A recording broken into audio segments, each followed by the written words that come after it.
At Tiratanaloka in June this year, Bhante dedicated a stupa to the memory of Dhardo Rimpoche. In the ceremony, some of Dhardo's ashes were installed in the stupa. Bhante asked us, I think about 3 years ago, before I actually came to live here, if we could build a stupa to house Dhardo Rinpoche's ashes. And it's been quite a long, slow process. First of all, we had to find the sculptor, and Rodru offered to sculpt it for us. The actual process of building a stupa is, in effect, I have read much about Dhardo Rinpoche, read the biographies and looked into that side of it. But I've also done a fair amount of research into stupas, so I'm starting to see it almost as a practice in itself. It's not just the visualization of the stupa. I'm feeling all the connections. I almost think of the stupa as a refuge tree now. Dhardo Rinpoche is an obvious connection for me. I see stupa and I think of Dhardo Rinpoche.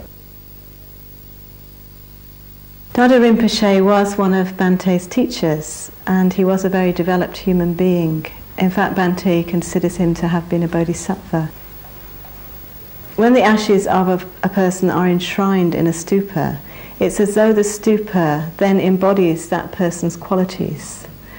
So their presence, if you like, emanates from that stupa.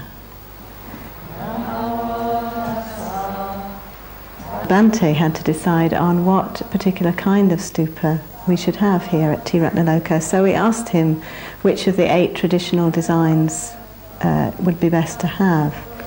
And he chose a Pratiharya stupa, which is a miracle stupa. So he wrote to us and he said, "The Buddha has said that the greatest miracle is the miracle of conversion. That is, when a man or a woman makes a decisive transition from the worldly to the spiritual life. Such a transition takes place when one is ordained. And since Tiratanaloka is dedicated to making it possible for women to work this miracle, a Pratiharya stupa would, I think, be the most appropriate." So we have a miracle stupa at Tiratanaloka.